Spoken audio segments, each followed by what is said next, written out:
fi sabilihi wa man da'a bida'watihi wa man tamassaka bi sunnatihi wa man mata fi sabilihi ila yaumil qiyamah amma ba'd. Alhamdulillah, segala puja dan puji milik Allah Subhanahu wa taala. Salawat dan salam tak lupa kita aturkan, kita panjatkan kepada junjungan kita Nabi besar Rasulullah Muhammad sallallahu alaihi wasallam. Allahumma salli wa sallim alaihi. Alhamdulillah, pada hari ini kita bertemu kembali untuk melanjutkan tarikh dual Islam, tarikh negeri kaum muslimin terkait dengan perkembangan Islam di Afghanistan. Dalam pertemuan pertama di bulan Oktober, kita sudah membahas sampai dengan dari latar belakang, mungkin belum kelihatan slide-nya. Tapi nggak apa-apa, saya review saja bahwa pertama kali kita membahas sejak tanggal berapa ini? 10 Oktober kita mulai pembahasan tentang sejarah Afghanistan secara umum. Bagaimana Afghanistan berhasil menahan laju Rusia ya sebelum menjadi Uni Soviet, kemudian Inggris, kemudian munculnya komunisme di Afghanistan, sampai kemudian datangnya Uni Soviet membantu rejimnya komunis di Afghanistan. Nah, itu selesai. Kemudian di tanggal 27 November kita membahas tentang bagaimana Mujahidin Afghanistan berhasil mengalahkan Uni Soviet. Sampai dengan pembahasannya itu tahun 1995 Januari 1 pembahasannya. Kemudian hari ini kita coba, berarti saya agak lebih cepat sedikit karena memang ingin dibahas langsung sampai dengan 2021. Jadi dari 95, mungkin nanti ini slide yang pertama ini, walaupun saya kirimkan, memang waktu itu saya kirimkan seluruhnya, walaupun pada realitanya di penjelasan hanya 3 slide dari 8 atau 10 slide itu. Jadi kita mulai dari 95 Februari kedua sampai dengan insya Allah, ini saya tadinya dengan kecepatan yang biasa mungkin hanya baru sampai 2001, tapi kalau mau dituntaskan sampai dengan 2021 berarti akan tambah lagi 4 slides. Nggak apa-apa, kita coba percepat saja, mungkin pembahasannya tidak terlalu mendalam. Kita coba selesaikan. Baik, sudah? Belum ya? Baik, bismillah.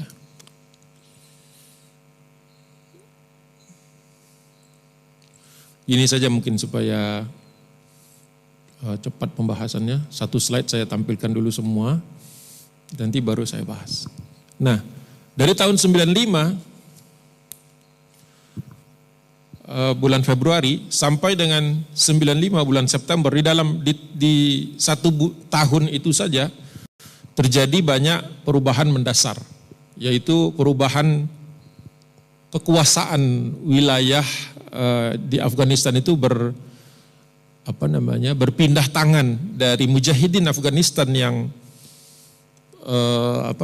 yang mengalami perpecahan sampai kemudian saling menyerang. Ya, tadinya perpecahannya hanya dalam tataran yang sifatnya teknis, tapi kemudian sampai kepada masalah yang prinsip sehingga membolehkan pertumpahan darah. Ini salah satu mungkin fitnah atau salah satu musibah yang kita alami di Afghanistan. Itu mungkin sederhananya seperti itu. Tapi kemudian di akhir-akhir atau di pertengahan, hampir akhir 95, pertempuran antara Taliban dengan Mujahidin itu sempat reda dengan kunjungan Menteri Luar Negeri, tapi terkait dengan beliau ini adalah juga jabatannya Dinas Intelijen dari Kerajaan Arab Saudi, mengunjungi pusat kekuasaan Taliban di Kandahar, dan kemudian tapi sebenarnya Kabul juga sudah mulai terkepung waktu itu, dan mendatangi Profesor Dr. Burhanuddin Rabbani. Ya. ini mungkin setting saya atau bagaimana. Di sini kecil layarnya. Di layar saya masih kecil, jadi saya harus agak sedikit maju ke depan membacanya. Mudah-mudahan layar di sana full screen ya. Baik, sudah full screen. Ya, namanya Pangeran Turki bin Faisal, Turki bin Fahd, ya, bin Abdul Aziz. Jadi anak dari Raja Fahd. Anak dari Raja Fahd berarti cucunya pendiri kerajaan Arab Saudi. Ya. Raja Abdul Aziz bin Saud bin Al Saud. Beliau datang kemudian berhasil meredahkan pertempuran ini antara Taliban dengan Mujahidin Afghanistan dan antar Mujahidin Afghanistan. Ini sempat menjadi sempat menjadi sebuah harapan. Allah Subhanahu wa taala berfirman di surah Muhammad ayat ke-31. Kalau saya mengingat peristiwa ini dulu, ada sebuah ayat yang mungkin cocok dengan keadaan itu. A'udzubillahi minasyaitonirrajim. Bismillahirrahmanirrahim. Walanabluwannakum hatta na'lamal mujahidina minkum was-sabirina wa nabluwa akhbarakum. Kami pasti kata Allah uji kalian. Lamnya lam taukid, fi'ilnya nabala yaitu ujian, ya. Nun tasydid lagi berarti itu nun penguat kembali.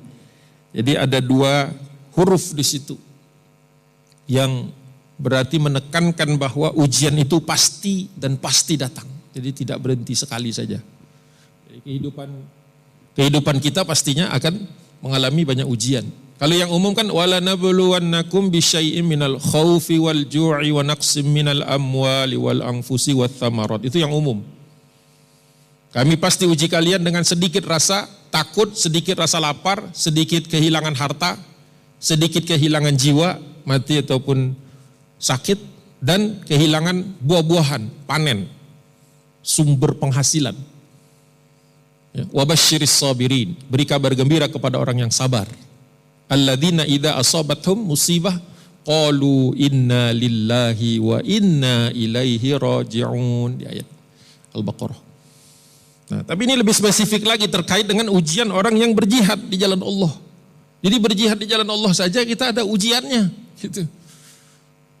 Kalau yang tidak berjihad di jalan Allah ujiannya sebatas rasa takut, rasa lapar, yang tingkatannya di bawah ujiannya. Ya. Jadi kalau masih khawatir nggak makan, itu ujian perdana istilahnya, ujian awalan. Khawatir nggak makan, khawatir yang basic-basic, yang dasar-dasar. Nah, meningkat di surah Muhammad ayat 31 ini, walanabluwannakum hatta, akan kami uji kata Allah kalian itu pasti kami akan uji hatta na'lamal mujahidin, sampai ketahuan siapa yang benar-benar berjuang di jalan Allah. Berarti ujiannya tidak lagi sebatas makan, tapi gimana tentram di dalam perjuangan, gimana tidak terhasut di dalam perjuangan, gimana supaya tidak sampai menumpahkan darah sesama mujahidin. Dan itu terjadi, kita bahas kan kemarin. Walanabluwannakum hatta na'lamal mujahidina minkum was-sabirin. Tetap kuncinya tuh sabar. Kalau ngelihat saudara kita berhasil, sabar. Melihat saudara kita dapat ghanimah lebih banyak, ini terkait dengan perjuangan kan? Enggak cerita makanan lagi saya. Ya kan ketika berjuang itu kan ada yang sukses, ada yang jadi pejabat, ada yang macam-macam. Siap nggak kita itu sama-sama berjuang tapi nggak iri ketika ada yang naik. Levelnya lain nih, bukan sekedar makan lagi. Kalau sekedar nahan lapar sudah beres lah insya Allah. Jamaah Masjidil Aqsa ini, ya kan bisa hadir di sini pagi-pagi subuh. Ini udah levelnya di atas, yakin saya. Tetap kuncinya was-sabirin walanabluwa akhbarakum, dan kami akan uji juga perihal urusan kalian yang banyak itu. Nah, jadi begitu. Jadi satu slide saja selesai dengan ayat ini insyaallah. Cukup kita tahu bahwa ketika berjuang juga akan ada ujian. Nah, butuhlah orang-orang seperti Pangeran Turki ya, bin Fahd bin Abdul Aziz seperti ini, orang yang bisa datang dan menengahi. Ya, udah rujuk. Alhamdulillah. Tapi ternyata begitu beliau pulang, ribut lagi. Nah, jadi ternyata sekedar sementara. Baik, slide kedua. Ini perangnya Masya Allah. Kabul itu sampai habis-habisan. Jadi ketika memerangi, Allahu alam ya kenapa bisa begini. Ketika memerangi Afghanistan, Kabul itu nggak sampai hancur-hancuran. Tapi ketika perang sesama mujahidin dan perang dengan Taliban, habis Kabul itu. Jadi inilah ketika kita saling gontok-gontokan, banyak sekali masalah yang timbul. Nah, yang paling mengkhawatirkan itu di ayat 32, masih dalam satu tafsir kalau Ibnu Katsir itu kan. Di ayat ke-32 surat Muhammad itu ya wasayuhbitu a'malahum. Jadi janganlah kalian menghalangi orang dari jalan Allah, memusuhi Rasul, padahal sudah ada petunjuk yang jelas, memberikan mudarat kepada Allah, kemudian menghapus segala amal mereka. Jangan sampai terhapus amal kita karena hal-hal yang sifatnya tadi tantangan di dalam tantangan di dalam perjuangan. Masya Allah. Kemudian dari tahun 96 Oktober 1 sampai dengan 97 Mei 19 pertempuran itu semakin sengit ya. Mullah Umar muncul sebagai mengklaim atau diklaim sebagai khalifah, sehingga faksi-faksi yang tadinya duduk satu meja akhirnya Taliban merasa lebih tinggi daripada yang lain. Bahwa yang lain itu harus, kalau khalifah itu kan harus berbaiat, yang lain harus berbaiat. Yang lain harus tunduk di bawahnya. Kalau sebelumnya Dr. Burhanuddin Rabbani, Ahmad Shah Mas'ud, Gulbuddin Hikmatyar, ya, Abdul Rasul Sayyaf, ini tokoh-tokoh mujahidin, itu tadinya satu meja. Tapi kata Taliban, kalian kan sudah saling gontok-gontokan, maka kalian ini derajatnya di bawah kami. Makanya Taliban merasa mendapat kewenangan untuk menjadi pemersatu. Inilah kemudian dianalisis oleh para pengamat bahwa Taliban mendapatkan support dari negara-negara luar. Karena tadi ya di sini ada dua pandangan. Ada pandangan yang sifatnya yang sifatnya konspirasi, bahwa Taliban mujahidin dikerjain gitu. Mereka yang berperang melawan melawan komunis, tetapi malah justru di akhir ditinggal. Karena kita tahu persenjataan juga dibantu oleh Amerika, dana dibantu oleh Saudi, pelatihan di lapangan dibantu sama Pakistan, ya, kucuran logistik juga dibantu sama Uni Emirat Arab di tahun-tahun itu. Dan dunia mendukung, dunia Islam mendukung waktu itu agar mujahidin Afghanistan ini menang melawan rejim komunis Najibullah dan dukungan Uni Soviet. Tapi setelah selesai itu tidak ada yang menduga bahwa mereka akan pecah. Nah, dalam keterpecahan dan banyaknya saling bunuh di antara kaum muslimin, muncullah Taliban, sehingga Taliban diproyeksikan menjadi pemersatu di tahun itu 96 sampai dengan 97. Wah, ini saya salah ketik nih. Saudi maksudnya, dukungan Saudi atas Taliban resmi tahun 97 waktu itu. Ya. Tapi terjadilah masalah-masalah yang terkait dengan pelaksanaan dalam tanda kutip syariat di lapangan. Waktu itu memang dunia melihat dan menyoroti betapa Taliban ya, menghalangi anak-anak sekolah, terutama anak-anak putri. Kemudian juga terkait dengan masalah cagar budaya. Di Afghanistan itu kan dulu pernah berbagai kepercayaan lah, bukan Islam saja, sebelum Islam masuk itu ada agama-agama lain, termasuk yang paling disoroti waktu itu adalah patung Buddha yang ada di daerah Bamiyan. Ada patung Buddha gede banget dipahat ke dalam gunung. Jadi ada gunung dipahat. Jadi patung Budanya itu di dalam gunung. Masih ada sisanya sekarang yang ke sana. Dan sudah sejak lama itu menjadi cagar budaya, bukan berarti mengagung-agungkan patung itu. Memang besar sekali, tinggi. Ya. Dan memang sudah tidak ada pula orang yang menyembah-nyembahnya di situ. Karena kan Islam masuk kan dari sejak zaman era Umar bin Khattab. Sudah ada Islam masuk ke sana. Dan di zaman Bani Umayyah juga Islam sudah masuk ke sana. Walaupun memang baru berdiri kesultanan dan keemiratan di sana memang di era akhir atau pertengahan Daulah Abbasiyah. Jadi masyarakat di situ sudah tidak lagi menyembah itu. Itu ditinggalkan ya ibaratnya kayak di Indonesia aja, Borobudur itu kan. Tidak ada lagi orang yang menyembahnya. Muslim di sekitar situ juga nggak menyembah lagi sana. Tapi itu ya cagar budaya itu bahwa dulu pernah dibangun oleh manusia, menunjukkan bahwa dulu ketika Islam masuk berhasil yakhruju minadz-dzulumatil jahiliyah ila nuril Islam.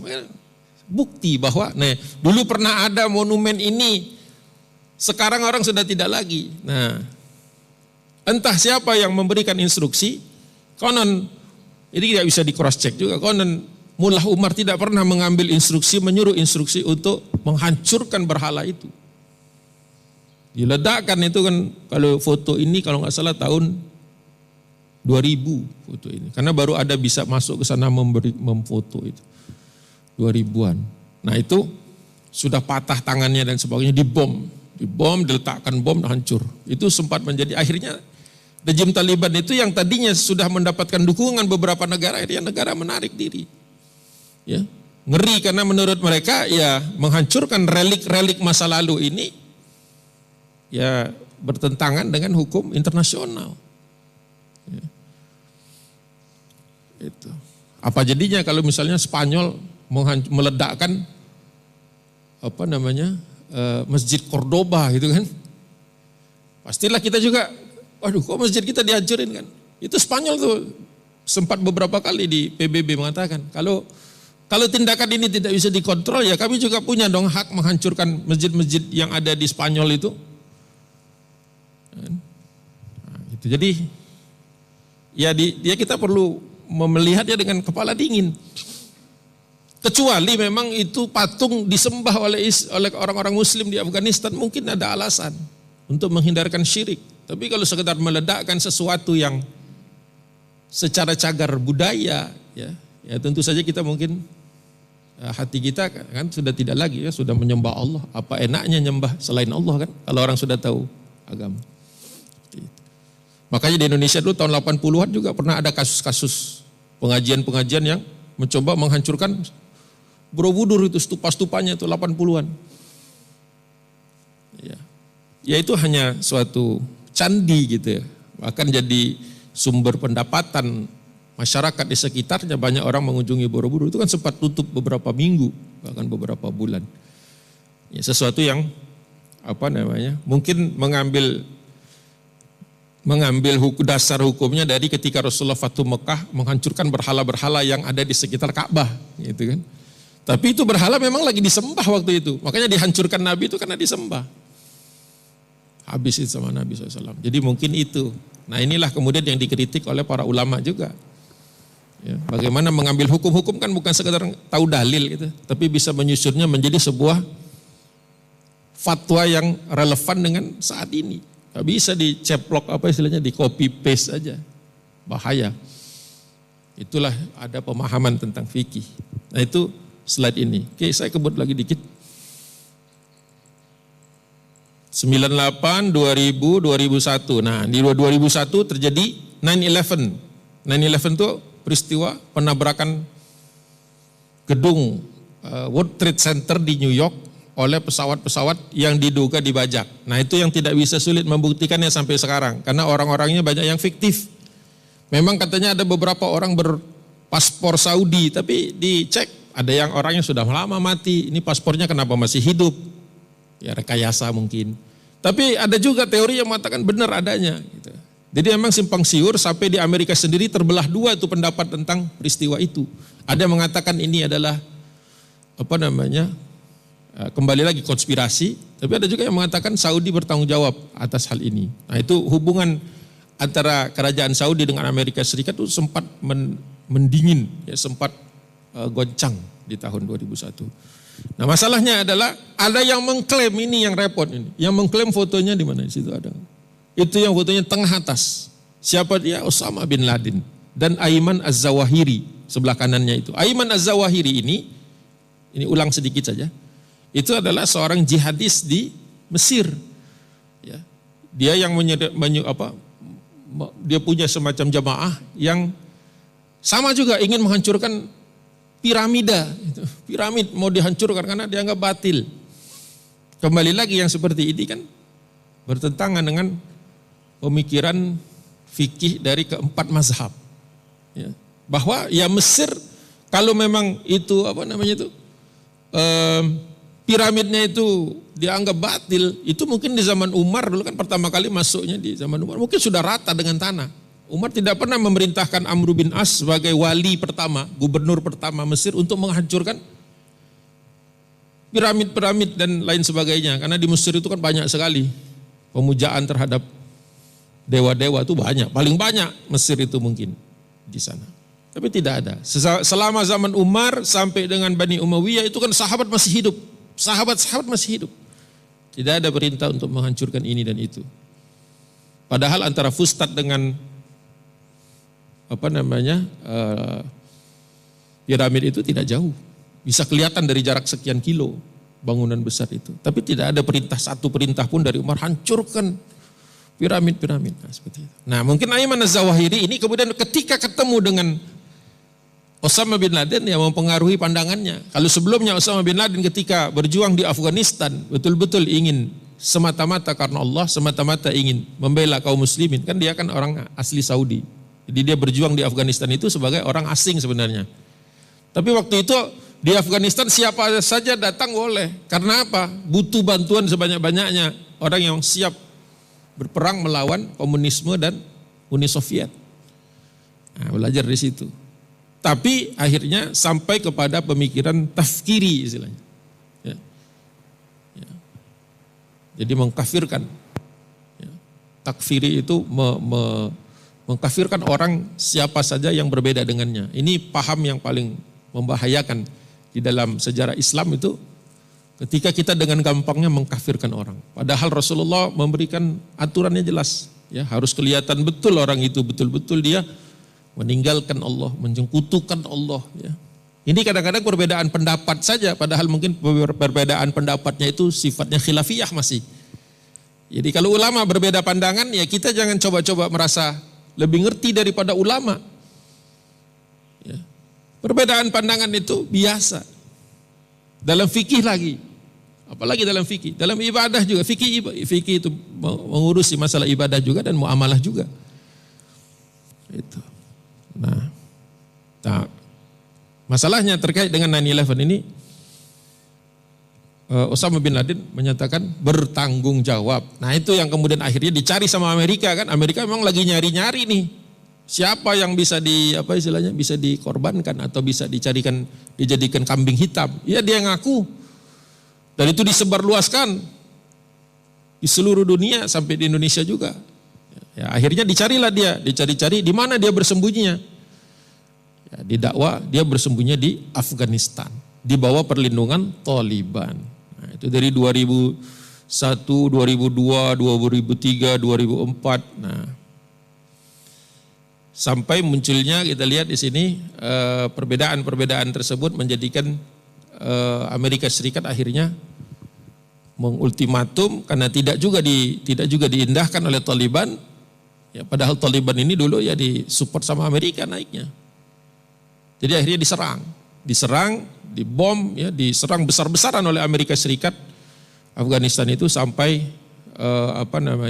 berkuasa, mereka bisa mengalahkan. Tentu ada sekutu di lapangan. Siapa yang menjadi sekutu? Mujahidin yang dulu pernah diperangi sama Taliban. Di satu sisi kita melihat ini Amerika menggunakan pendekatan divide et impera, pecah belah, memecah belah persatuan dan mengadunya. Tapi di sisi yang lain, inilah yang namanya fitnah ketika dulu mereka bersahabat, akhirnya bermusuhan. Nah, ketika bermusuhan dimanfaatkan sama Amerika. Karena Amerika juga nggak bisa nyerang sendiri. Nggak bisa dia nyerang sendiri, pasti harus ada kaki tangannya di lapangan. Nah inilah mujahidin yang disebut dengan koalisi utara. Koalisi utara, Northern Alliance. Nah koalisi utara itu kebetulan memang dekat dengan Amerika dan nanti juga dekat dengan India. Makanya masalah Afghanistan ini juga bisa dilihat dari perspektif itu. Ya. Wallahu a'lam bishawab. Inilah fitnah yang modern ya, fitnah yang kalau dulu kita kenal fitnahnya itu terbunuhnya Khalifah Utsman gitu. Kemudian nanti peperangan antara Ali dan Muawiyah. Ya. Kemudian nanti ada perang Jamal, perang Siffin, itu Siffin terkait dengan Muawiyah dan Ali. Dan lain sebagainya. Sampai kemudian naiknya Bani Umayyah. Kemudian pembantaian Bani Umayyah oleh Bani Abbasiyah. Jadi fitnah itu sudah cukup banyak di dalam. Dan hampir sama motifnya atau penyebabnya itu kekuasaan. Makanya kekuasaan ini menjadi subjek yang selalu hangat diperbincangkan dalam Islam. Walaupun sederhananya waktu itu, ya kalau sudah ada kekuatan yang memimpin atau sudah ada legitimasi, maka sebenarnya memang sangat sangat dibenci, ya, sampai di taraf harus diperangi, yaitu orang-orang yang memberontak, bugot, memberontak. Tapi kadang-kadang yang memberontak ini di kemudian hari dibenarkan. Nah ini kemudian akhirnya menjadi sebuah siklus yang buruk, sehingga akhirnya kita sampai kepada abad sekarang dengan fitnah-fitnah yang belum juga berhenti. Afghanistan, ya, seperti itu. Sampai sekarang juga masih bergerak. Baik. Nah, kemudian tahun 2006 sampai dengan 2014,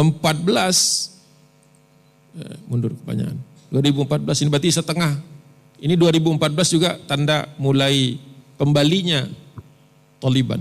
Jadi setelah 2001 Taliban terusir dari Afghanistan karena Amerika Serikat datang dan berhasil mengalahkan mereka. Mereka terusir dari Afghanistan. Kembali lagi kemana? Ke Pakistan, ke perbatasan. Ketika kembali ke perbatasan Afghanistan itu sebenarnya kembali ke basis mereka yang lama. Ya. Nah dinaikkanlah tadi Hamid Karzai oleh Amerika Serikat. Dan Hamid Karzai ini memang orang sekuler. Jadi yang dekat, yang dinaikkan oleh Amerika Serikat ya rejim yang bisa diatur. Itu adalah suatu keniscayaan. Ya. Kalau misalnya negeri Muslim mengalami invasi, kemudian terjadi pergantian rejim, pasti rejim yang naik itu yang didukung sama Amerika. Itu. Pasti yang siapa mana pula ada orang membantu sesuatu yang kemudian tidak bisa dia kendalikan. Nah masalahnya adalah rejim yang diangkat Amerika Serikat ini ya pro-barat. Maka kemudian pilihannya waktu itu lebih dekat kepada India daripada Pakistan. Makanya pasti Pakistan mengukur kembali. Pakistan adalah sekutu Amerika, Taliban itu dulu dibangun, dilatih oleh Pakistan atas restu Amerika juga. Nah sekarang mereka terpukul, yang naik adalah suatu rejim baru. Nah rejim baru ini ternyata lebih dekat waktu itu kepada India, karena India juga merupakan sekutu Amerika Serikat. Sedangkan Amerika Serikat dan Pakistan dan India ini tidak akur, karena pernah perang kan. Dulu Afghanistan, Pakistan, India, Bangladesh, itu dulu satu negara namanya British India, jajahan Inggris. Tahun 1947 mereka pecah, lepas. Ada perang yang memisahkan itu. Ya. Jadi muncullah India dan Pakistan Barat dan Pakistan Timur. Pakistan Timur itu nanti dibantu oleh India pecah menjadi Bangladesh. Makanya kita mengenal 3 negara itu sekarang. Seperti itu. Makanya kemudian teori dasarnya adalah ketika di suatu daerah itu keseimbangan geopolitiknya tidak tercapai, maka akan ada konflik lagi. Maka Pakistan waktu itu pas dipimpin waktu itu oleh Jenderal Musharraf, ya, melakukan pendekatan kembali kepada Taliban. Ya. Jadi Afghanistan ini ya kepentingannya bukan kepentingan orang Afghanistan saja, tapi kepentingan Pakistan lawan India. Bersaing untuk mendapatkan Kabul, untuk mempengaruhi Kabul. Ya. Jadi tahun 2021 kemarin ketika Amerika Serikat akhirnya hengkang juga dari Afgan itu, pergi dari Afgan, itu yang juga turut hengkang adalah ekspat, pegawai-pegawai internasional ya dari India, banyak juga yang pergi. Nah, jadi Taliban ini kemudian muncul lagi, besar dugaan para analis internasional bahwa dia dibantu oleh Pakistan. Karena Pakistan ingin agar Afghanistan itu nanti rejim yang naik adalah rejim yang pro kepada Islamabad, bukan pro kepada New Delhi. Jadi banyak yang berkepentingan, makanya kita harus jadi negara yang kuat. Kalau tidak kita akan menjadi rebutan negara-negara lain. Misalnya Cina berkepentingan pada Indonesia. Amerika Serikat kemarin baru ngirim menteri luar negerinya, menteri pertahanannya, memberikan statement mendukung Indonesia. Pembelian pesawat dilancarkan. Dulu kita pernah diembargo kan sama Amerika karena urusan Timur Timur dan lain sebagainya. Jadi jangan sampai Indonesia ini ya semacam lapangan pertandingan antara Amerika Serikat dengan Cina. Amerika Serikat dengan Cina ini memang lagi bersaing. Bersaing di Jepang, bersaing di Taiwan kalau kita baca. Nah sekarang jangan sampai mereka yang berantem tapi kita yang di tengah-tengah. Sedangkan Indonesia mungkin tidak cukup kuat untuk bisa netral. Padahal dulu zamannya Presiden Soeharto kan kita itu kebijakan luar negerinya bebas netral. Kalau masih ada yang ingat dulu zaman itu. Bebas netral. Jadi makanya Presiden Soeharto cukup aktif di dalam pergerakan non-blok. Supaya tidak ke barat dan tidak ke timur. Barat itu Amerika Serikat dan NATO. Timur itu waktu itu Uni Soviet dan faksi timur Pakta Warsawa plus Cina dan Korea Utara. Itu blok timur. Makanya waktu itu kita sempat terombang-ambing kan. Mau ke barat di zaman Soekarno. Dulu Soekarno dianggap terlalu kiri.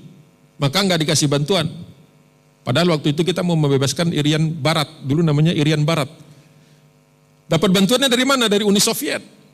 Kita menjadi punya angkatan udara yang paling besar waktu itu di Asia Tenggara. Bahkan waktu itu kita sudah punya pembom supersonik TU-16. Sedangkan waktu itu ketar-ketir tuh Australia karena mereka belum punya pembom yang setara dengan itu. Sampai waktu itu kita punya misi, ada misi dituliskan oleh para purnawirawan jenderal-jenderal angkatan udara. Dulu pernah ada misi menjatuhkan pamflet-pamflet di dalam wilayah Australia. Pesawat terbang tapi jatuhin bukan bom, pamflet. Sekedar mengatakan Australia gak usah ikut campur urusan kita. Karena waktu itu Australia kan mendukung Belanda. Tidak mendukung Indonesia untuk urusan Irian Barat yang jadi Irian Jaya, sekarang jadi Papua. Jadi sebenarnya Indonesia juga punya potensi menjadi seperti Afghanistan, makanya kita harus perhatikan baik-baik. Makanya umat Islam itu sedapat mungkin walaupun berbeda pandangan jangan berantem. Apalagi sampai menumpahkan darah. Ya. Kenapa? Ya jadi medan perang orang lain. Dicari-cari itu kesempatan begitu. Makanya yang paling berat itu sebenarnya adalah menjaga kerukunan sesama umat Islam. Paling berat itu. Di setiap masjid yang saya diundang. Paling berat itu menyatukan soft. Paling berat. Kalau ngajak orang ke masjid itu relatif lebih gampang. Tapi menjaga agar soft ini tidak menjadi fitnah. Agar kita tidak saling sikut, tidak saling serang. Itu yang paling berat. Dan itu pekerjaan termasuk pekerjaan besar. Para da'i, para duat. Jadi jangan sampai malah da'inya pun ngomporin supaya berantem. Nah ini parah. Iya kalau da'inya ngomporin, pasti salah yang sana ini yang benar yang ini. Udah tuh. Dari fikih, dari masalah khilafiyah, masalah soft, dari masalah sholat sampai masalah akhirnya benci-bencian. Jangan sampai ada masjid yang begitu. Karena ini kalau ditumpuk dari satu masjid ke masjid lain, ditumpuk, lama-lama nanti besar. Nah, kalau kita sudah berantem sampai seperti berantemnya di negara-negara muslim yang lain, ya. Na'udzubillah. Ya, pikirkan anak-anak kita, anak keturunan. Kalau saya udah 50 sekian tahun. Sebentar lagi meninggal dunia. Udah di depan mata gitu kan. Mata sudah rabun, jenggot udah putih, gitu kan. Penyakit ada ini dan itu. Sebentar lagi paling. Ya Allah yang tahu tentu saja usia. Yang kita pikirkan ini anak-anak nih yang masih berapa puluh tahun lagi hidup. Masa kita tinggalkan Indonesia yang carut marut. Ke masjid ini malah resah, ke masjid itu resah. Kasihan. Kalau tidak mau mikirkan tentang diri sendiri, pikirkan anak. Keturunan. Kalian sudah punya. Jadi ibrohnya diambil dari Afghanistan ini bukan sekedar oh di Afghanistan pernah begitu. Jangan pikirkan nih, jangan sampai kejadian di Indonesia begini. Komunis naik ya kan. Setelah komunis datang Amerika 20 tahun. Amerika itu kan perangnya kan perang banci ya. Mohon maaf ini, pakai drone. Itu yang mati karena drone itu lebih banyak daripada perang yang betul-betul ada pada depan. Dan drone itu kadang-kadang informasinya kan, drone itu kan cuma bisa ngelihat dari kejauhan. Oh ini ada kerumunan, oh ini pasti teroris, hajar. Ternyata apa? Kenduri, pernikahan ternyata. Yang mati anak-anak kecil. Oke lah ada 1-2 mungkin gembongnya. Masa kita untuk membunuh satu orang harus meluluh lantakkan satu bangunan. Ada anak kecil, ada bayi, ada ibu-ibu. Ya Amerika Serikat sudah belajar lah dari Uni Soviet. Kan Uni Soviet dulu dalam tanda kutip ya, lebih berani ngadepin mujahidin. Perangnya betul-betul di pegunungan, di lembah, di sungai. Makanya mereka kalah, man to man. Kalau man to man, umat Islam itu tidak pernah bisa kalah Pak. Seburuk-buruk ibadahnya kalau betul-betul berjuang karena Allah Subhanahu Wa Taala, pasti ditolong sama Allah di lapangan itu. Yang repot itu kan kalau pura-pura berjuang. Itu ibrohnya. Yang paling penting nih ibrohnya, kalau ceritanya nanti bisa dibaca sendiri. Kenapa akhirnya Amerika Serikat mundur di 2021? Ada 3 tahap sebenarnya. Tahap pertama itu mereka mencanangkan WOT, War on Terror. Itu. Kedua setelah itu menjadi War on Insurgency. Insurgency itu apa? Perangnya itu gerilya. Makanya mereka panik itu dari tahun 2015-an, 16-an itu sudah panik. Kenapa? Mereka jadi paranoid. Semua orang dianggap musuh. Kenapa? Taliban mengubah taktik. Kalau perang di lapangan dengan teknologi canggih Amerika habis. Perangnya banci pula gitu kan, nembak dari jauh. Tapi ya itu keunggulan mereka. Akhirnya Taliban mengubah strategi perangnya di tempat-tempat umum. Amerika nggak kuat untuk berperang seperti itu. Makin lama makin banyak masyarakat yang tidak simpati. Tahap ketiga, mereka menyebutnya adalah the endless war, istilahnya mereka itu. Jadi narasi-narasi itu keluar ketika siapa namanya yang kulit hitam itu presidennya? Barack Obama. Nah, ketika Barack Obama itu sudah keluar istilah the endless war, perang yang tidak habis-habis. Dan Amerika hitung-hitungannya duit. Awal mereka masuk Afghanistan, mereka dapat ini, termasuk perdagangan opium. Ya narkoba lah katakan seperti itu. Kan? Berpuluh-puluh film itu menceritakan, Hollywood itu kadang-kadang juga idealis ya, kadang-kadang. Nggak selalu. Menggambarkan bagaimana banyaknya pasukan Amerika Serikat yang ketika pulang ke Amerika Serikat itu naik pesawat ini itu kan tidak dicek tuh bagasinya. Amerika mana mungkin dicek bagasinya, mereka yang berkuasa di negara itu. Bukan pesawat sipil, pesawat militer. Pulang itu bawa macam-macam narkoba. Dan itu pasarannya tinggi di Amerika. Jadi Amerika Serikat itu bobol juga dia. Masyarakatnya kan termasuk yang tingkat ketergantungan terhadap narkoba ini paling tinggi. Pernah lihat itu videonya di Los Angeles, di New York, bahkan di luar Washington DC. Banyak orang tidak punya rumah, homeless, ya, tidur di emperan-emperan. Ada yang setiap hari nyuntik dirinya. Amerika Serikat itu, mereka bawa masalah sendiri. Mereka nyerang negara lain, tapi apa? Negerinya sendiri bobrok. Makanya kemudian ketika Presiden Donald Trump naik, ini lepas dari Donald Trump ini kan kontroversial. Donald Trump ini kan dengan Muslim bermusuhan sekali, dengan imigran dan sebagainya. Kebijakannya kontroversial. Tapi untuk urusan Afgan, lebih waras dari yang lain. Jadi kata dia, canangkan keluar tahun 2021. Waktu itu pencanangannya 11 September. Pokoknya setelah 11 September tidak ada lagi pasukan Amerika di sana mau keluar. Tapi baru direalisasikan itu bulan Desember. Ya, 2021 awal Desember. Awal September ya. Awal September. Direalisasikan, keluar semua pasukan itu 2021. Nah yang ketiban sial dalam tanda kutip, Joe Biden. Presiden yang gantiin Donald Trump. Ya, dia dari Partai Demokrat. Kalau Trump kan dari Partai Republikan. Gitu. Ya Republik. Gitu. Jadi ya inilah Yaitu permainan inilah, politik di Amerika. Joe Biden waktu itu juga terpaksa terima, mengundurkan diri pasukan itu. Nah, ketika keluar tahun 2021 itu, Taliban itu sudah menguasai 40%. Sama persis ketika tahun 96. Taliban balik lagi. Makanya ketika Taliban menguasai, yang ketar-ketir itu India. Kenapa? Pengaruh dia di Kabul hilang.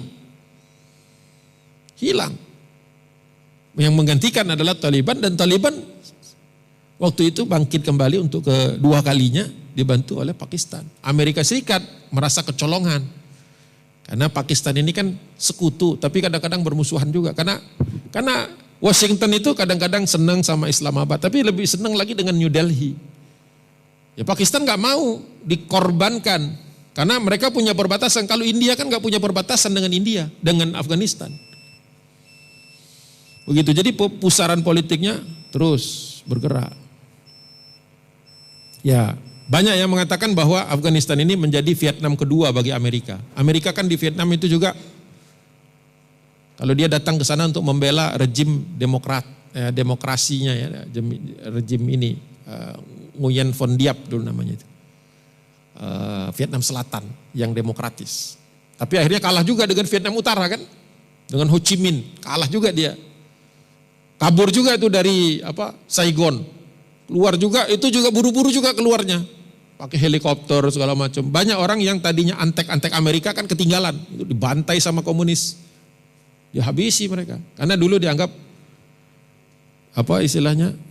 antek-anteknya Amerika. Sama ketika Belanda waktu tahun 49 terpaksa mengakui kemerdekaan Indonesia. Kan banyak orang-orang Indonesia yang kabur ke Belanda. Saya tidak perlu sebut suku lah.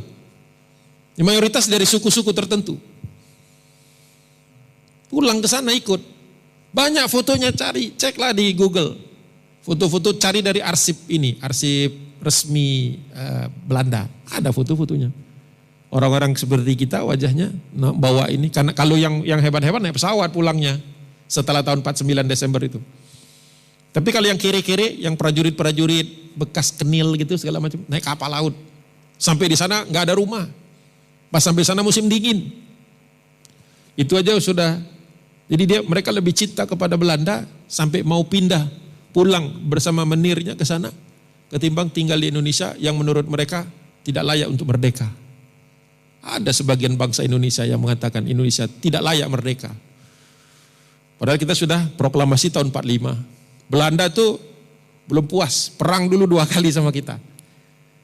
Alhamdulillah dulu Presiden Soeharto dan pasukannya kan berhasil merebut Jogja walaupun cuma 6 jam serangan umum terhadap Jogja. Menunjukkan Indonesia masih ada. Akhirnya Amerika Serikat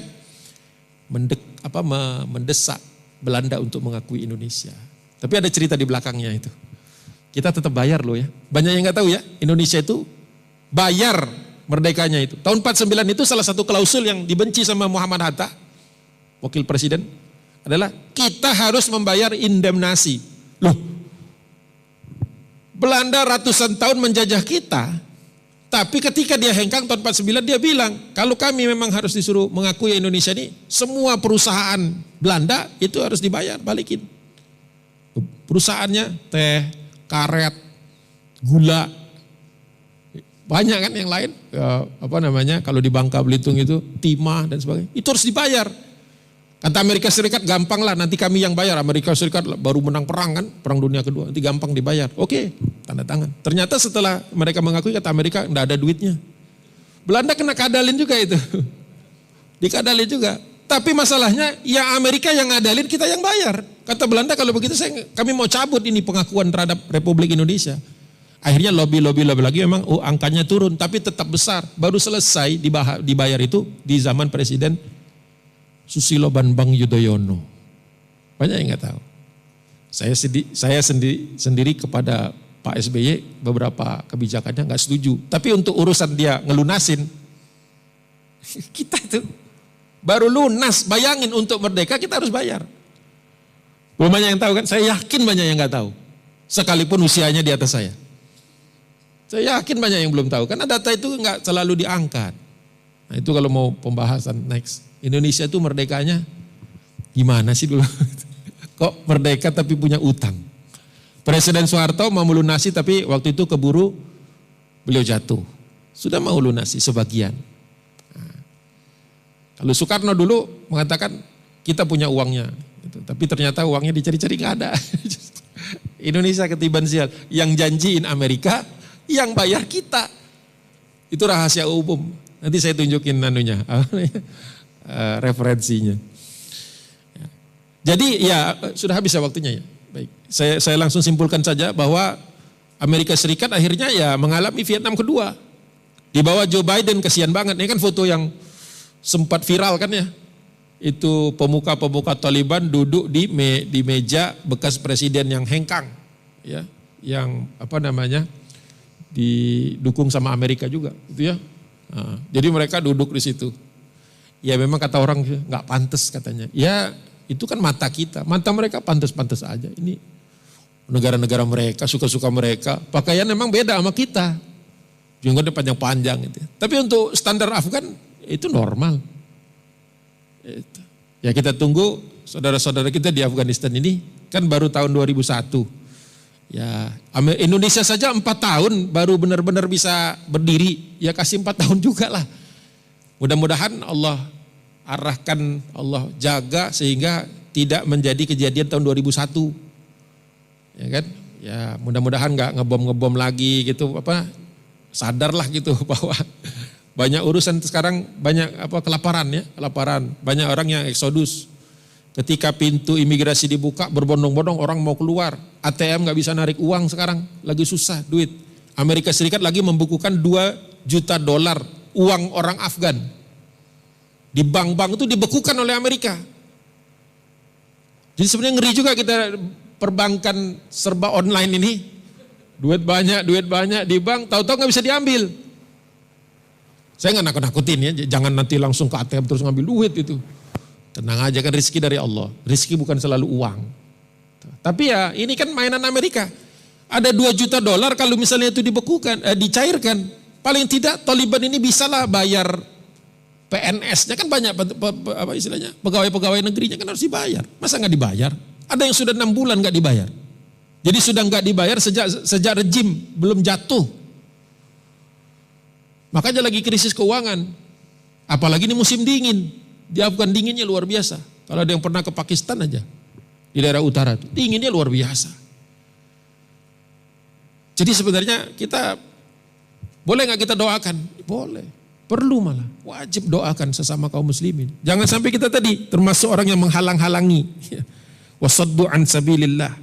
Kenapa? Kalau kita lakukan seperti itu, kata Allah, la yadurullaha syai'a. Tak bisa kalian itu memberikan mudarat kepada Allah. Allah kalau mau bantu satu kaum, gampang Allah bantunya.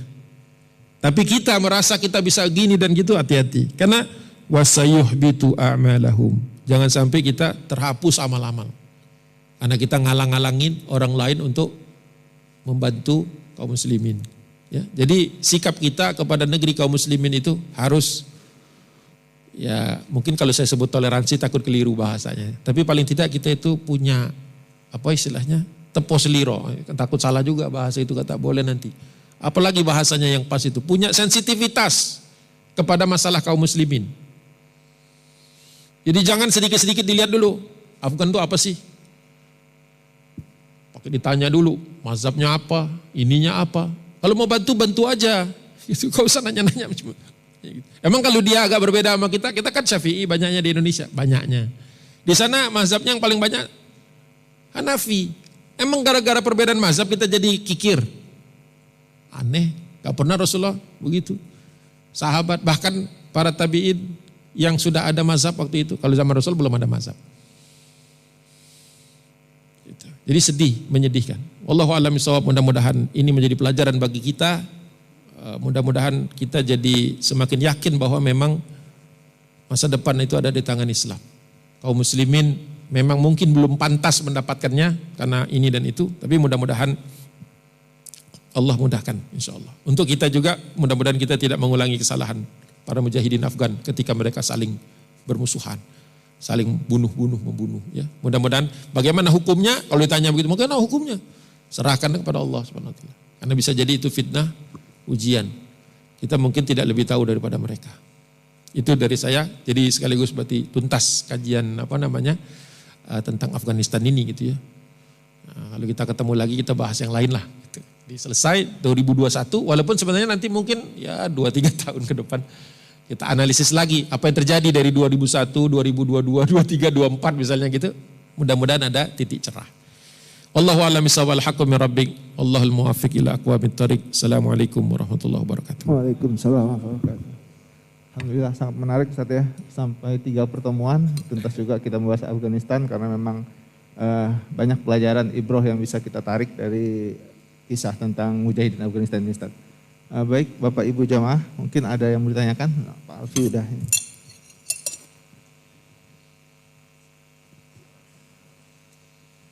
Bismillahirrahmanirrahim. Assalamualaikum warahmatullahi wabarakatuh. Waalaikumsalam warahmatullahi wabarakatuh. Ustaz, Masya Allah ya, uraian kita di beberapa pertemuan itu tadi sangat ditekankan agar kita bisa mengambil ibrah dari kisah ini. Yang menarik tadi salah satu adalah pesan bahwa pertama memang jangan sampai terjadi di negeri kita soal perbedaan antar muslim yang akhirnya menjadi perpecahan, perbedaan dari awal teknis bahkan sampai ke hal yang prinsip.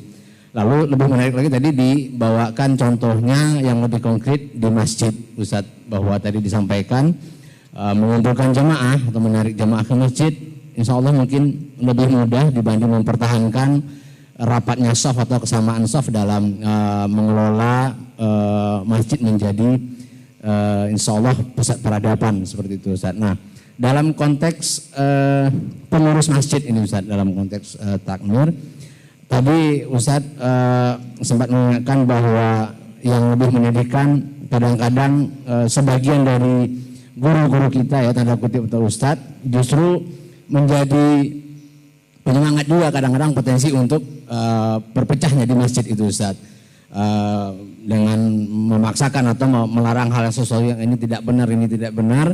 Nah ini juga kadang kita dengar ada terjadi, jadi kenyataan begitu Ustaz. Nah pertanyaannya dalam tadi itu sebagai pengurus masjid, bagaimana sih sebetulnya kebijakan ini Ustaz dalam sisi lebih adil dalam tanda kutip gitu ya, karena kadang-kadang kan ada usulan gitu Ustaz atau permintaan untuk tadi yang disebutkan ada misalnya sebagian guru-guru kita yang tadi antum contohkan misalnya. Nah ini kadang-kadang terkesan kan, oh ini takmir masjid tidak mengundang Ustadz Fulan atau apa gitu Ustadz, yang dinilai oleh sebagian teman-teman kita atau jemaah ini juga bagus ininya gitu nasihat-nasihatnya, tapi pernah terindikasi misalnya yang ada pesan-pesan seperti tadi yang potensi untuk berpecahnya shaf. Nah ini mohon sedikit nasihat Ustadz, bagaimana sebetulnya yang lebih tepat dalam mengambil kebijakan Ustadz. Jazakallahu khair. Assalamualaikum warahmatullahi wabarakatuh. Waalaikumsalam warahmatullahi. Ya, terima kasih Pak atas pertanyaannya. Kita jawab yang ini dulu sebelum kita pertanyaan yang lain. Masih di surah Muhammad tadi kita akan bahas dari 31, 32 sampai 35. Di 36 itu menarik. Innamal hayatud dunya la'ibu wa lahu. Sungguh kehidupan di dunia itu kata Allah permainan dan senda gurau. Permainan dan senda gurau kehidupan ini. Ya. Wa in tu'minu, kalau engkau beriman, wa tattaqu dan bertakwa, yu'tikum ujurakum, pasti Allah balas semua pahala kalian. Wala yas'alkum amwalakum. Bahkan Allah sebenarnya tidak butuh kepada harta kalian. Nah, itu kalau di dalam tafsir Ibnu Katsir dikatakan penjelasan dari Ibnu Katsir tentang ayat ini, terutama wala yas'alkum amwalakum. Sungguhnya Allah enggak perlu harta kalian. Tidak minta harta kalian. Kenapa? Huwa ghaniyun, Allah itu maha kaya. Huwa ghaniyun ankum la yatlubu minkum syai'a. Allah itu maha kaya sebenarnya tidak butuh siapapun untuk menambah kekayaannya. Ya. Wa innama farada alaikumus shadaqat minal amwali muwasatan li ikhwanikum. Sungguhnya kalau Allah perintahkan kalian untuk bersedekah dari harta kalian, mengeluarkannya dari harta kalian, itu sebenarnya adalah cara melapangkan saudara-saudara kalian, terutama yang al-fuqara. Ya. Ini Kenapa jawabannya ini? Karena sesungguhnya kalau kita gontok-gontokan itu hampir pasti, ya bukan hampir pastilah. Ada besar kemungkinan bahwa ujung-ujungnya itu adalah harta dunia. Ya. Walaupun mungkin kelihatannya, wah ini, kompor itu. Tapi pada dasarnya, wah dia ini kapling-kapling. Seolah-olah kalau masjid ini kami, masjid anak kami. Sejak kapan masjid dikapling? Bahwa ini untuk satu paham tertentu misalnya begitu. Dicela langsung oleh Allah Subhanahu wa taala. Karena kan ceritanya baru saja tentang perjuangan. Kita itu mendirikan masjid itu kan perjuangan juga. Mendirikan masjid itu perjuangan. Pertama bebasin lahannya, ngumpulin dananya, bersatunya kita. Kenapa sih kita ini? Tadi bagus sekali jawaban Bapak. Ini peradaban. Masa peradaban kita mau diwarnai dengan percekcokan dan pengambilan alihan lahan? Emang tukang parkir jaga-jaga lahan. Ya kan kalau tukang parkir kadang-kadang masih suka begitu ributnya kan. Harta dunia ini lahu walaib. Sederhana sebenarnya itu dunia ini kan. Ya, barang siapa yang yakin dengan rizkinya. Rizki itu ngejer Pak. Sebenarnya kalau kita ngerti prinsipnya itu. Rizki itu ngejer. Cuma masalahnya kita gimana dikejar rizki. Dikejar apa istilahnya. Ya katakanlah uang misalnya, atau rizki lah secara umum. Karena kita banyak tadi sodakot. Banyak orang nih gak tahu rumusnya. Bahwa banyak, bukan berarti saya ikut-ikutan Yusuf Mansur, nanti lain lagi ceritanya. Sedekahnya itu diarahkan ke satu tempat. Sedekah kalau saya, sedekah itu wajib. Sedekah itu kalau memiliki kelebihan. Tapi silahkan di mananya. Lebih bagus tuh ke masjid. Ya kan? Karena masjid kan mungkin kalau Al-Aqsa saya lihat mapan. Mohon maaf ini Pak ya, saya kalau keliru. Tapi ada masjid yang terengah-engah mendatangkan para muajih. Padahal jamaahnya banyak. Ya mungkin kemampuan sokong dananya juga terbatas. Jadi kalau masjid-masjid yang saldonya kadang-kadang salat Jumat tuh saya suka dengar saldonya sekian juta. Masjid sebelah lagi minus. Bantulah.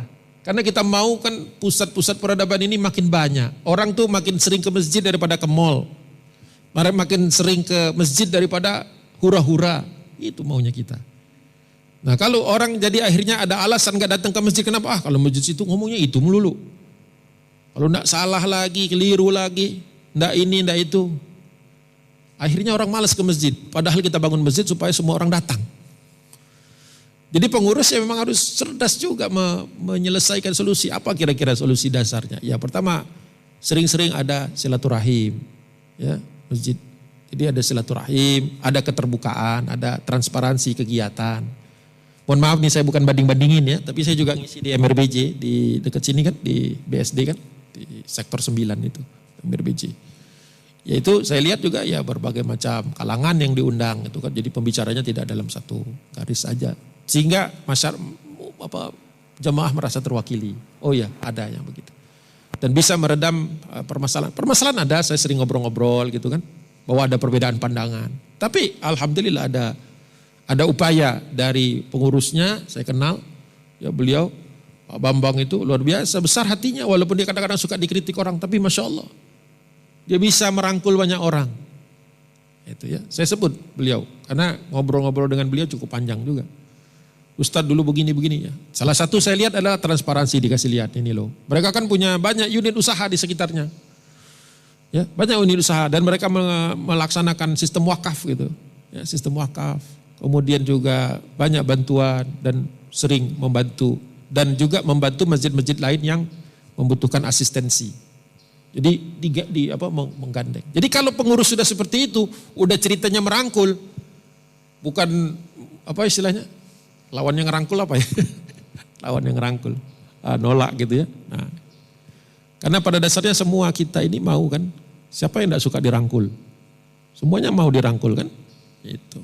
Mau difahami, kita pahami. Itu caranya. Jadi memang harus pendekatannya persuasif. Jangan justru bikin tegang, akhirnya jadi ribut. Nah, sayang udah masjidnya bagus, kegiatannya banyak, tapi jemaahnya tegang. Nggak nyaman juga sholat. Itu ya. Itu mungkin. Bagus juga Pak kalau misalnya ngobrol dengan pengurus-pengurus masjid yang lain ya kan. Gimana caranya sih ngatasin? Nah, kalau saya rekomendasikan bukan apa-apa. Saya bukan pengurus di situ, saya tidak punya saham istilahnya di situ. Tapi saya juga muajir rutin di situ di MRBJ. Boleh cari ngobrol sekali-kali ini. Silaturahim ke sana. Ya, mungkin dapat dapat masukan. Kan? Kepala orang lain biasanya suka, caranya begini. Kami punya masalah begini, gimana? Nah, kalau saya ditanya begitu, saya juga mungkin teknis-teknis nggak ngerti juga. Tapi kalau langsung berbicara dengan dengan pengurus-pengurus masjid, ya kalau saya rekomendasi MRBJ, mungkin dapat inilah kita. Coba bisa silaturahim. Tafadhal.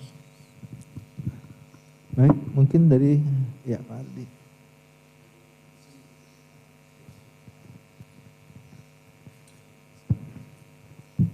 Assalamualaikum warahmatullahi wabarakatuh. Saya pernah mendengar, membaca ada suatu ulasan terkait Taliban ini. Nanti pada saat kemunculan Imam Mahdi itu ada yang mengatakan bahwa pasukan Taliban inilah yang memenuhi kriteria sebagai pasukan Imam Mahdi, Pak Ustadz. Jadi mereka lah nanti akan membaiat Imam Mahdi tersebut. Bagaimana dengan pendapat ini Pak Ustadz? Terima kasih. Wassalamualaikum warahmatullahi wabarakatuh. Ya, ini terkait dengan hadis bendera hitam yang akan dikibarkan dari Khurasan atau dari timur. Kalau hitung-hitungan timur patokannya Mekah, Indonesia lebih timur daripada Afghanistan. Kalau memang nanti akan muncul pasukan yang berbaiat kepada Imam Mahdi dari timur, Afghanistan kurang timur Pak, Indonesia lebih timur. Kalau saya ditanya mana kira-kira nanti yang datang membaiat Imam Mahdi sebagai pasukan akhir zaman itu yang mengalahkan Dajjal, saya lebih yakin Indonesia. Karena kan itu interpretatif kan, Rasulullah nggak pernah bilang orang Afgan. Kenapa kita harus lebih yakin kepada orang Afgan, nggak yakin kepada diri sendiri? Emang kita inferior? Itu. Ulama Indonesia ada nggak yang kaliber internasional? Ada. Walaupun sudah agak jauh masanya. Ya. Syekh Ahmad Khatib Al-Minangkabawi jadi ulama besar di Mekah ketika Indonesia lagi dijajah Belanda. Makanya dulu setiap jemaah haji ketika pulang tergugah untuk melawan Belanda. Jadi ulama-ulama kita besar juga. Terkait dengan hadis tersebut, ya kalau kriteria yang dimaksud cocok dengan Taliban, ya ini mungkin kita harus duduk dulu, kita lihat apakah betul seperti itu. Ya, karena peristiwa ini suatu peristiwa yang masih gaib, belum terjadi. Sebagaimana hadis-hadis yang sifatnya gaib, maksudnya peristiwa yang akan baru terjadi, Rasulullah sering mengatakan itu. Misalnya, Latuftahanal Konstantinia fala ni'mal amir amiruha wala ni'mal jais dalikal jais. Kalian akan membebaskan kota Konstantinopel, sebaik-baik pemimpin adalah pemimpinnya, sebaik-baik pasukan adalah pasukannya. Terjadi ya, Konstantinopel difutuhkan oleh Muhammad Fatih. Jadi di tahun 1453. Nanti kata Nabi, ditanya lagi sama Amr bin As, ya Rasulullah, ayil madinataini, di mana di antara dua kota itu yang akan futuh duluan? Konstantinia awir Rumiyah. Kata Nabi, Madinatul Qaisarah. Jadi sampai dialog sahabat dulu nanya. Karena waktu di zaman Nabi kan belum terjadi. Nanya, yang mana yang duluan akan futuh? Konstantinopel yang sekarang Istanbul atau Rumiyah atau Madinat Qaisarah, Roma. Tapi kata Nabi, sini dulu. Jadi memang masih interpretatif semuanya. Kalau ada yang berani memastikan, pakai dalil apa dia memastikan itu? Itu. Pertama, pasukan Mahdi itu nanti adalah orang-orang yang terpelajar. Orang-orangnya itu mengerti Al-Quran, mengerti bahasa Arab, memahami akidah Islam dengan baik, dengan kuat. Ya mohon maaf kalau ada yang pernah ke Afghanistan atau ke perbatasan ke Pakistan, rata-rata Taliban itu mereka tidak bisa baca bahasa Arab, bisanya bahasa Pashtun, bukan bahasa Arab. Memang pemimpinnya ada sebagian. Jadi juga ya kalau bisa bicara secara ketat mana-mana kriterianya, mungkin ada yang tidak terpenuhi. Tapi kita juga tidak seuzon, bisa jadi kalau saya mengatakan begitu, bisa jadi memang Afgan. Tapi mungkin saat ini belum kelihatan. Kenapa? Membawa keadilan, membawa ketenangan, membawa kepada daerah-daerah yang dilaluinya itu menjadi sejahtera. Nah sekarang mensejahterakan Afghanistan juga belum bisa mereka. Bukan saya berarti pesimis mereka gak bisa. Mungkin butuh waktu. Mungkin tidak sekarang, belum sekarang. Nah, mungkin butuh waktu nantinya. Dan kalau butuh waktu berarti Indonesia juga berkesempatan. Kenapa kita tidak membahas bahwa yang dimaksud Nabi itu bisa jadi kita? Tidak ada batasan bangsa mana. Bisa jadi Indonesia ini. Karena kan kita ini ibaratnya satu-satunya negeri yang belum pernah memimpin dunia Islam. Orang Arab, Jazirah Arab pernah. Bani Umayyah dari Syria, yang tinggal di Syria sudah. Abbasiyah dari Irak pernah. Mamluk dari Mesir pernah. Andalusia yang di Spanyol, Portugal pernah. Turki yang sekarang pernah. Sudah pernah semua. Mughal pernah di India. Indonesia pernah punya juga kesultanan dari Aceh, ya, Palembang, Banten, Mataram, Makassar, Goa dan seterusnya banyak. Tapi belum pernah yang betul-betul satu kesatuan besar. Kalau saya melihat Indonesia punya peluang, karena semua bangsa punya peluang, semua yang di timur punya peluang. Nah, gitu. Jadi kalau saya lebih baik kalau menurut saya, lebih baik kita tingkatkan kemampuan Indonesia ini masyarakatnya, supaya kita juga pantas. Masalah Afghanistan mereka mau memantas dirinya itu hak mereka. Tapi hak kita memantaskan diri kita juga. Jadi jangan kita jadi inferior seolah-olah, wah kalau Indonesia kayaknya jauh deh. Jangan gitu dong. Masa sama Indonesia gak yakin? Kita pernah merdeka, kita pernah melawan Belanda, pernah perang. Jadi kalau misalnya Afghanistan pernah mengusir Inggris dan Uni Soviet, kita pernah mengusir Belanda. Gak main-main. Pernah mengalahkan Inggris waktu mendarat di Surabaya. Itu kalau Presiden Soekarno dan Hatta tidak datang untuk melerai, sebetulnya perangnya bukan 10 November Pak. 21 Oktober sampai 31 Oktober itu babak belur sudah Inggris karena tidak siap perang mereka.